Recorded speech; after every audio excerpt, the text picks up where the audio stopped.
Esta é a Austrália, a terra lá embaixo e o meu lar. A Austrália é uma das economias de maior sucesso no mundo, com um padrão de vida muito elevado para quase todos os que a chamam de lar. Seus cidadãos frequentemente lideram listas que classificam os lares com a maior riqueza média do mundo, alternando-se com a Suíça, que atualmente ocupa o primeiro lugar. Mas alcançou tudo isso evitando qualquer tipo de recessão séria por 3 décadas. É por isso que ganhou o apelido de O País da Sorte, que parece apropriado porque somos sortudos de várias maneiras. Somos sortudos por ter uma terra muito grande e abundante sem vizinhos fronteiriços, e por dividirmos essa terra entre uma população muito pequena. Há até outros fatores imateriais, como ter adotado um sólido arcabouço democrático do Reino Unido desde quando éramos nada mais do que uma pequena tribo de condenados.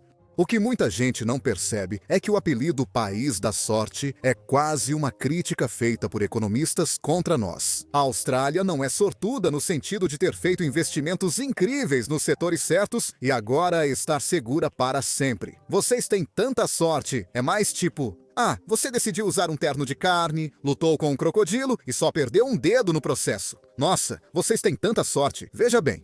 Muito do sucesso da Austrália baseou-se em setores que em muitos outros países do mundo têm sido menos do que totalmente estáveis. Além disso, o país parece estar cometendo os mesmos erros de todas essas outras histórias de advertência. Mas, por algum raio de motivo, continuamos escapando impunes. Então, o que está acontecendo aqui? Existe algo inerentemente diferente na forma como a Austrália gerencia sua economia que a torna tão resiliente? Quais problemas o país poderá enfrentar se essa sorte um dia acabar? E a Austrália é realmente uma economia avançada? Como sempre, depois de analisar tudo isso, poderemos posicionar a Austrália no quadro de liderança nacional do Economics Explained, que por pedido popular agora será feito novamente no canal principal. Certo, antes de mais nada, devo dizer que criticar o próprio país e a forma como ele é administrado é uma tradição tão australiana quanto o cricket no quintal e os Tim Tam Slams. Não pretendo ser excessivamente negativo aqui, pois, afinal, com ou sem sorte, os resultados falam por si. É óbvio que a Austrália está acertando na maioria das coisas. Mas, se você ama algo, quer garantir que ele não se machuque. Então vamos lá. A Austrália é uma economia avançada? Tenho certeza de que quase todos vocês responderiam: sim, claro que é. Mas o que é, afinal, uma economia avançada? Já disse isso centenas de vezes neste canal, e incontáveis vezes ao ensinar e estudar economia antes disso. E devo admitir que, pessoalmente, nunca parei para pensar no que essa ampla classificação realmente significava, além de ser apenas um país rico. Bem, parece que quase todo mundo faz o mesmo, pois não existe um padrão numérico estabelecido que defina algo como país desenvolvido, em desenvolvimento ou subdesenvolvido. O termo é usado de forma ampla pelo Fundo Monetário Internacional para descrever países que possuem todos os fatores a seguir: um alto nível de renda per capita, um nível extremamente elevado de industrialização, uma base diversificada de exportações e um sistema financeiro amplamente integrado à economia global. Agora, há algumas coisas aqui que podemos facilmente confirmar para a Austrália. Um nível muito elevado de renda per capita? Sim, com certeza. É um dos países mais ricos do mundo. Um sistema financeiro bem integrado? Sim, novamente. A moeda e o sistema bancário australianos são amplamente respeitados. Apesar de ser a 13ª maior economia do mundo, tem a 7ª moeda mais detida globalmente. Sua estabilidade contínua também é bem consolidada, seja por sorte ou não. Até agora, as perspectivas são boas. Até chegarmos às exportações. É assim que se apresentam as exportações da Austrália. Quase 2/3 são compostos por recursos naturais, e outros 18% vêm da educação e do turismo. Uma rápida observação aqui. Se você não tem certeza de como turismo e educação contam como exportações, lembre-se de que exportações acompanham o fluxo do dinheiro, não o número de contêineres carregados em navios. Se turistas ou estudantes estrangeiros gastam dinheiro em passeios ou em educação, estão enviando dinheiro de seu país para a Austrália em troca de bens e serviços. Portanto, isso é contabilizado como uma exportação, e uma exportação muito boa, aliás. Alguém tirando uma selfie em frente à Ópera de Sydney não usa a ópera. Da mesma forma, a Austrália não tem um número fixo de diplomas universitários para oferecer. Isso significa que esses serviços são infinitamente renováveis e podem continuar contribuindo para a balança comercial enquanto houver demanda por eles. E houve demanda até cerca de 18 meses atrás. As consequências da pandemia de coronavírus praticamente eliminaram essas duas categorias cruciais de exportação. Isso veio somar-se a problemas já existentes na educação australiana, que tinha se tornado um pouco dependente demais do dinheiro estrangeiro. Vários relatórios contundentes criticaram algumas universidades australianas por, essencialmente, conceder diplomas a estudantes estrangeiros que talvez nem sequer falassem com fluência o idioma em que o curso era ministrado. Essa ganância em atrair dólares de estudantes estrangeiros certamente não é exclusiva da Austrália. Mas era muito comum aqui e já começava a prejudicar seriamente a percepção global da Austrália como um lugar de alto prestígio para se estudar. Então, talvez essas categorias de exportação não fossem tão infinitamente renováveis, afinal. Tudo isso é, perdoe o trocadilho, puramente acadêmico neste momento, de qualquer forma, pois, sem viagens internacionais, não há turistas nem estudantes estrangeiros, restando basicamente apenas a exportação de recursos naturais e gado. Agora, pense assim. Imagine um país cujas exportações sejam quase inteiramente compostas por matérias-primas e gado. Você provavelmente imaginaria, na melhor das hipóteses, um país em desenvolvimento, mas, mais realisticamente, pensaria em um país subdesenvolvido. Um país que carece das habilidades e infraestrutura necessárias para oferecer algo além das rochas que consegue extrair do solo e dos alimentos que cultiva há milhares de anos. Portanto, quando se trata da diversidade das exportações, a Austrália talvez não atenda plenamente a esse critério. Pelo menos, não até que essas outras categorias de exportação voltem a ser viáveis. E mesmo assim, certamente não se pode dizer que tenha uma base de exportações bem diversificada. Isso tem implicações muito importantes, além de apenas perder a vaga no clube especial das economias avançadas. Uma dependência excessiva de uma única classe de exportação pode tornar sua moeda muito volátil nos mercados internacionais. Este é um gráfico dos preços globais do minério de ferro em dólares americanos. E este é um gráfico do dólar australiano comparado a esses mesmos dólares americanos. Percebe alguma semelhança? Isso causa alguns efeitos. O primeiro é aumentar o risco cambial para empresas australianas que operam no exterior e para investidores estrangeiros que desejam investir na Austrália. Se você é uma empresa australiana, faz negócios em dólares australianos. Se você montar operações no exterior, pode investir 10 milhões de dólares na construção de uma fábrica, lojas ou qualquer outra coisa. Digamos que seu empreendimento seja muito bem sucedido e acabe sendo adquirido por 15 milhões de dólares americanos. Ótimo, certo? Mas infelizmente o preço do minério de ferro e, consequentemente, o valor do dólar australiano dobrou nesse período. Isso significa que você só recebe de volta 7,5 milhões de dólares, transformando um negócio aparentemente excelente numa despesa massiva. O mesmo vale ao contrário para investidores estrangeiros que querem colocar dinheiro na Austrália, o que dificulta atrair o tipo de ecossistema de investimento em tecnologia que beneficiou tanto lugares como o Vale do Silício. Na verdade, algumas de nossas maiores e mais inovadoras empresas de tecnologia acabam estabelecendo operações nos Estados Unidos exatamente por esse motivo. O que é realmente uma pena, porque a Austrália realmente tem potencial para ser um centro fantástico de inovação. Apesar de sua população relativamente pequena, a Austrália fez enormes contribuições à tecnologia, desde implantes auditivos até sistemas de armazenamento de bateria de classe mundial. O problema é que não conseguimos reter nenhuma dessas inovações. Temos uma longa e triste história de injetar centenas de milhões de dólares em inovações que mudariam o mundo, apenas para que esses avanços sejam lucrativos para empresas em países onde é fácil obter investimento. Isso significa que, em vez de produzir bens aos quais foi agregado valor significativo por meio de conhecimento tecnológico e máquinas avançadas, nosso setor industrial é quase inexistente e encolhe ainda mais a cada ano. Mas algo ainda parece estranho nisso, porque a Austrália tem um dos níveis mais altos de investimento estrangeiro direto do mundo, especialmente considerando sua população relativamente pequena. O problema é que esses investidores estrangeiros não estão necessariamente investindo nas coisas certas. Investimento estrangeiro direto ocorre quando empresas e indivíduos de outros países investem diretamente em uma nação, comprando negócios, imóveis, equipamentos ou até propriedade intelectual que controlarão diretamente. Se um investidor estrangeiro comprar uma fábrica e decidir que ela só vai produzir patinhos de borracha, terá o direito de fazer isso. Se um investidor estrangeiro comprar um apartamento numa cidade grande e decidir deixá-lo vazio, também poderá fazê-lo. Isso é diferente de um simples investimento estrangeiro comum, às vezes chamado de investimento estrangeiro em carteira, quando investidores estrangeiros compram, por exemplo, um grupo minoritário de ações numa empresa. Nesse caso, eles não têm o mesmo nível de controle sobre o ativo subjacente que teriam se possuíssem a maioria das ações ou o ativo por inteiro. Por isso, o investimento estrangeiro direto gera certa inquietação, especialmente quando feito nos setores mais valiosos de um país. Houve exemplos de grande repercussão, como a aquisição de um porto comercial vital em Darwin por uma corporação chinesa, que gerou inúmeras manchetes. E sim, isso não é bom, mas, realisticamente, o problema maior está na tendência geral.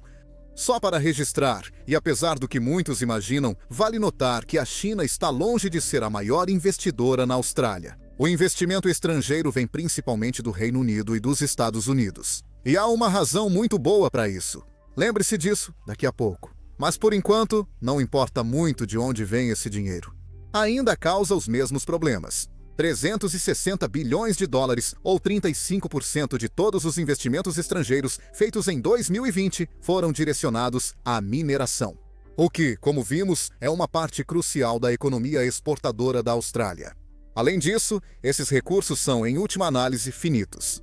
Quanto mais os investidores estrangeiros lucram com essas minas, menos restará para beneficiar o povo da nação, como foi feito na Noruega com seu Fundo Soberano de Riqueza. Exploramos essa questão em um vídeo que fiz sobre a economia australiana lá em 2019. Foi, na verdade, um dos primeiros vídeos do canal. No vídeo, descobrimos que, embora a mineração representasse uma parcela grande das exportações da Austrália e atraísse uma fatia saudável de investimento estrangeiro, não contribuía muito para a economia interna. Para explicar por quê, precisamos falar sobre impostos. A Austrália tem algumas das maiores taxas tributárias do mundo. Embora nossa alíquota marginal máxima de 45% não seja absurda, ela é aplicada muito cedo. Os australianos começam a pagar a alíquota marginal máxima sobre cada dólar que ganham acima de 180 mil dólares por ano. Obviamente, ainda é uma quantia considerável, mas equivale a cerca de 130 mil dólares americanos. Países como a Alemanha têm a mesma alíquota marginal máxima, mas ela só se aplica quando alguém ganha 275 mil euros, ou o equivalente a 320 mil dólares americanos. Um alemão precisa ganhar 2,5 vezes a mais para começar a pagar essa alíquota marginal máxima, mas não se compadeça dos australianos ainda, porque a forma como contornamos isso é uma das maiores razões pelas quais somos o segundo povo mais rico do mundo. Há uma estratégia tributária na Austrália chamada Negative Gearing. Isso significa que, se você possui uma propriedade cuja renda de aluguel é menor do que os custos com o pagamento do financiamento e a manutenção, pode deduzir esse prejuízo da sua renda tributável. À primeira vista, não parece tão incrível assim, perder dinheiro só para não ter que pagar imposto. Certamente você estaria 55% melhor apenas pagando a alíquota de 45%, certo? Bem, nem sempre, por duas razões principais. A primeira é um pequeno artifício contábil chamado deduções não monetárias. Basicamente, despesas incorridas, mas não pagas em dinheiro. Em outras palavras, depreciação. Se você comprar uma casa por 2 milhões de dólares aqui em Sydney, esse valor pode ser composto por 1 milhão de dólares em terreno e 1 milhão de dólares na estrutura da casa em si. O terreno não se deprecia, mas a casa construída sobre ele sim. Se você considerar que a casa deve durar 20 anos antes de precisar ser reconstruída, pode deduzir 50 mil dólares por ano em depreciação. Vamos ver como isso funcionaria na prática. Digamos que um profissional sênior ganhe 250 mil dólares por ano e possua 2 propriedades de investimento, como a que vimos anteriormente. Ele recebe 100 mil dólares por ano de aluguel dessas 2 propriedades, o que eleva sua renda anual para 350 mil dólares. Mas agora entram as deduções. Essas propriedades custam cerca de 20 mil dólares por ano em manutenção geral, mais 20 mil dólares em impostos territoriais. E digamos que os juros dos empréstimos dessas propriedades sejam 60 mil dólares por ano. Agora, a renda do nosso investidor volta a ser apenas os 250 mil dólares anuais que ele ganha com seu emprego. Podemos continuar. Agora contamos 50 mil dólares de depreciação de cada propriedade e, de repente, a renda tributável do investidor cai para apenas 150 mil dólares por ano. Há, portanto, 3 números diferentes aqui: renda tributável, renda líquida recebida e aumento anual do patrimônio líquido.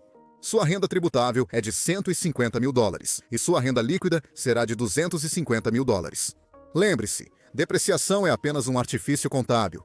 Na verdade, não custa 50 mil dólares por ano do bolso dele. É provável que essas casas durem muito mais do que 20 anos também. Quanto ao aumento do patrimônio líquido, bem, os imóveis em Sydney e na maioria das capitais australianas têm tido uma sequência vitoriosa nas últimas décadas, com crescimento médio de cerca de 7% ao ano. Isso daria a nossos investidores um ganho de capital não realizado médio de 280 mil dólares por ano, elevando o aumento total de seu patrimônio líquido para 530 mil dólares anuais, enquanto são tributados apenas sobre 150 mil dólares.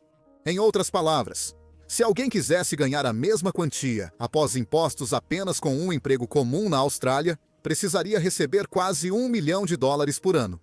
Agora, alguns de vocês devem estar pensando: mas eles terão que vender as propriedades para realmente acessar o dinheiro dos ganhos de capital, certo? Bem, isso não é totalmente verdade. Assim que o valor das propriedades aumentar o suficiente, os investidores podem simplesmente contratar um financiamento com saque em dinheiro, cash out mortgage, para obter uma injeção de caixa, se necessário. Se não precisarem do dinheiro, ainda podem fazer esse financiamento e usar o valor extra como entrada para comprar mais uma propriedade de investimento. O sistema tributário australiano é estruturado para favorecer tanto o investimento imobiliário, que é praticamente insensato não investir se você tem uma renda alta. Eu mesmo já falei abertamente que não sou um grande fã de investir em imóveis. Mas, em nome da transparência, digo que tenho investimentos imobiliários porque é realmente muito difícil não ter sem deixar seu contador furioso. Infelizmente, isso torna os imóveis muito inacessíveis para trabalhadores comuns, especialmente jovens profissionais nas grandes cidades, que ganham salários comparativamente modestos. Por outro lado, atrai muitos dos investidores estrangeiros mencionados antes, especialmente compradores chineses que buscam um lugar mais seguro para estacionar seu dinheiro, onde possam realmente possuir propriedades indefinidamente, em vez de apenas alugá-las do governo por 70 anos. Essa tendência está diminuindo, especialmente à luz da pandemia de coronavírus. Mas, uma vez que muitas dessas propriedades forem compradas, provavelmente nunca mais serão vendidas, pelo menos não por um tempo muito, muito longo. Isso reduz ainda mais a oferta disponível para os australianos comuns disputarem. Pronto, aí está. Um país que se tornou muito rico cavando terra para vender no exterior e dando incentivos fiscais aos cidadãos para comprarem mais pedaços de terra aqui em casa. Até agora, parece ter cometido todos os erros do livro, todas as más decisões de países que dependeram demais de recursos naturais ou incentivaram pressão excessiva nos mercados imobiliários. Mas sim, aqui está ele, aparentemente incólume a tudo isso. Realmente, o país da sorte. Mas, por meu próprio bem, espero de verdade que essa sorte não acabe. Certo, vamos colocar a Austrália no quadro de liderança nacional do Economics Explained. Começando, como sempre, com o PIB. A Austrália é a 13ª maior economia do mundo, com um PIB de 1,3 trilhão de dólares. Isso está alinhado com todos os países, exceto as verdadeiras superpotências, e recebe 8 de 10. O PIB per capita também é muito alto. 62 mil dólares per capita, novamente, comparável a lugares como Singapura e Suécia. Recebe 8 de 10. Isso pode parecer baixo, mas lembre-se, os Estados Unidos têm um PIB per capita de 68 mil dólares. E há exemplos extremos, como Luxemburgo, com PIB per capita de 6 dígitos. Então, precisamos deixar espaço para eles. Em seguida, estabilidade e confiança. Sei que acabamos de passar um vídeo inteiro dizendo que estamos todos condenados, mas Seja por sorte, boa governança ou intervenção divina, a Austrália conseguiu atravessar incontáveis crises econômicas globais aparentemente ilesa. Seria injusto com a história dar-lhe qualquer nota abaixo de 10 de 10 por enquanto. O crescimento da Austrália tem sido bastante estagnado na última década, principalmente devido à queda sustentada no valor do minério de ferro e, consequentemente, à desvalorização contínua de sua moeda doméstica. Medido em dólares australianos, o crescimento tem sido razoável, mas, por consistência, avaliamos todos os países em dólares americanos. Por isso, recebe 3 de 10. Por fim, indústria. E sinto muito, mas essa vai doer. O país perdeu praticamente toda a sua indústria manufatureira doméstica, e até mesmo suas próprias empresas tendem a abandonar o navio assim que atingem certo tamanho. Um aspecto redentor é que a Austrália realmente promove avanços incríveis em tecnologia mineradora. Mas, como vimos, recursos naturais por si só não constituem uma ótima economia nem um setor industrial robusto. A Austrália recebe 4 de 10. No total, isso dá ao país uma pontuação média de 6,6 de 10, posicionando-o aqui no quadro de liderança. Me digam se concordam com essas notas. Estou ansioso para ouvir suas opiniões. Que a lição final seja esta: a Austrália acertou algumas coisas e surfou nesse sucesso por mais tempo do que provavelmente deveria ter conseguido. Mas, pelo menos por enquanto, sei melhor do que apostar contra o país da sorte.